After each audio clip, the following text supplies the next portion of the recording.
તો મિત્રો દાળ ધોવાઈ રહી છે તો આપણે બનાવવા જઈ રહ્યા છે આજે ગુજરાતી લોકોનું સૌથી ફેવરેટ વસ્તુ દાળ ભાત.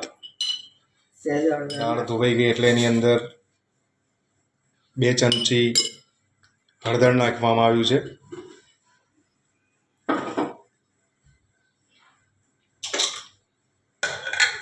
હવે આપણે એને કુકરમાં બંધ કરીને 3 સીટી વગાડીશું ગેસ પર મૂકીને.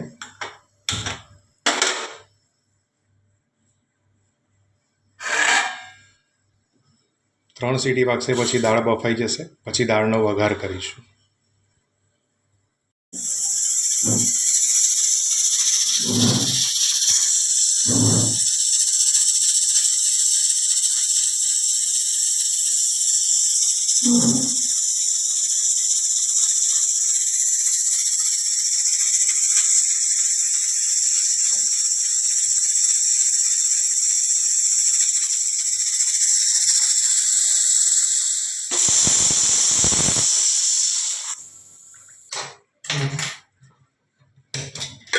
ત્રણ સીટી વાગ્યા બાદ આપણી દાળ બફાઈ ગઈ છે.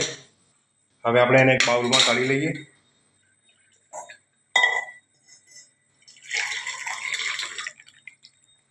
આ બફાયેલી દાળ, જે આપણે 1 વાડકી દાળ લીધી હતી એમાં 2 ગ્લાસ પાણી નાખ્યું હતું અને 2 નાની ચમચી હળદર નાખ્યું હતું. અને જો મિત્રો, આ રીતે આપણી દાળ બાફવા મૂકી દઈએ તો થઈ જાય. આ રીતે દાળ થઈ જાય એટલે એને તપેલીમાં કાઢીને હવે આપણે એનો વઘાર કરીશું. વઘાર કરતી વખતે આપણે શું નાખીએ છીએ એ પણ હું તમને બતાવીશ. આપણી દાળ જે બફાઈ હતી તે છે. તો મિત્રો, દાળનો વઘાર કરવા માટે સૌપ્રથમ આપણે આવી સરસ મજાની નાની કઢાઈ લઈશું. તેમાં તેલ નાખીશું.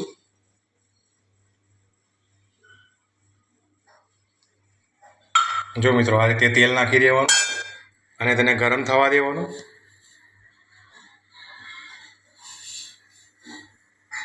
તેલ ગરમ થઈ જાય ત્યારબાદ એમાં 1 ચપટી રાઈ નાખવાની, જીરું નાખવાનું અને રાઈ અને જીરુંને તતળવા દેવાનું, એટલે કે ગરમ થવા દેવાનું. જીરું અને રાઈ તતળી જાય ત્યાં સુધી આપણે રાહ જોવાની. ત્યારબાદ એમાં આપણે આ રીતના મસાલા નાખીશું. કાપેલા મરચાં છે, લીલા તીખા મરચું, હળદર, મીઠું, ધાણા જીરું અને સમારેલા ટામેટાં. તો જોઈ રહ્યા છો તમે કે આ આપણી રાઈ તતળી રહી છે, જીરું તતળી રહ્યું છે. હવે એની અંદર આપણે લીલા કાપેલા સમારેલા મરચાં નાખીશું. ત્યારબાદ ટામેટાં નાખીશું. એને થોડું હલાવી દઈશું.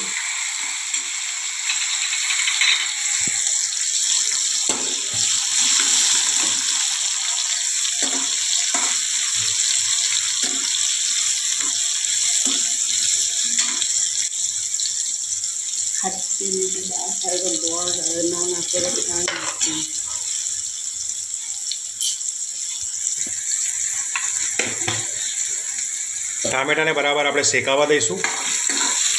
મરચાંને બરાબર શેકાવા દઈશું.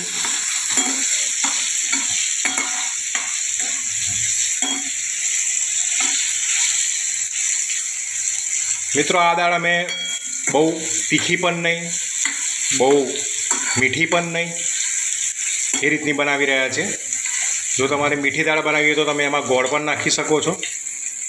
હવે આપણે આની અંદર આપણા બનાવેલા બધા તૈયાર મસાલા નાખીશું. મરચું, હળદર, મીઠું, ગરમ મસાલો, એને પણ બરાબર મિક્સ કરી દઈશું અને મસાલાને પણ શેકાવા દઈશું.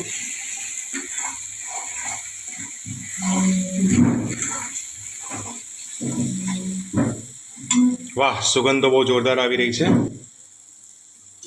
એ શેકાયા બાદ, મિક્સ થયા બાદ આપણે જે પહેલાં દાળ બાફી હતી કુકરમાં 3 સીટી મારીને, એ દાળને આની અંદર નાખીશું ધીરે રહીને.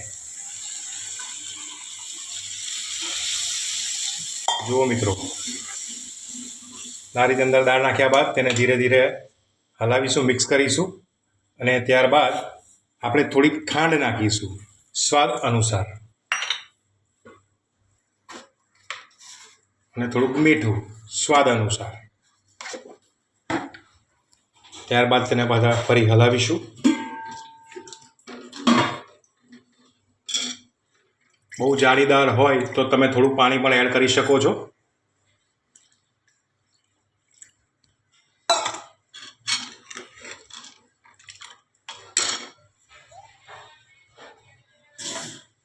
હવે આપણું બધું મિક્સર તૈયાર થઈ ગયું છે અને હવે આપણી દાળ તૈયાર થવા જઈ રહી છે. હવે આ દાળને ગરમ થવા દો, ઉકળવા દો. દાળ કમ્પ્લીટ 5-1 મિનિટ ઉકળી જાય ત્યારબાદ આપણે ગેસ ઉલવી નાખીશું. દાળ કમ્પ્લીટ તૈયાર થઈ ગયા બાદ, ઉકળી ગયા બાદ એમાં થોડાક લીંબુના ફૂલ નાખીએ અને ઉપરથી આપણે ધાણા પણ નાખી શકીએ, જેથી ટેસ્ટ થોડો વધારે આવે અને ખાવાની મજા આવે. તો મિત્રો, હવે આપણે ગુજરાતી દાળ તૈયાર થઈ રહી છે. આ રીતે ગુજરાતી દાળ બનતી હોય છે. તો મિત્રો, તમે પણ બનાવવાનો ટ્રાય કરજો અને તમે પણ બનાવ્યા પછી ટેસ્ટ કરજો અને અમને કમેન્ટમાં જરૂર કહેજો કે આ અમારી બનાવેલી દાળ કેવી લાગી. મિત્રો, તમે જોઈ શકો છો કે હવે આપણી દાળ તૈયાર થઈ ગઈ છે અને એને સરસ મજાના એક નાના બાઉલમાં કાઢી લીધી છે. હવે એની પર આપણે ધાણા નાખી દઈશું. દાણાને આ રીતે એક નાના બાઉલમાં કાઢીને પાણીમાં સાફ કરી નાખવાના અને પછી તેને આપણી બનાવેલી દાળમાં આ રીતે નાખી દેવાનું. તો તૈયાર છે આપણી ગુજરાતી સરસ ચટપટી મીઠી દાળ. તમે જોઈ શકો છો કેટલી સરસ લાગેલી છે આપણી દાળ.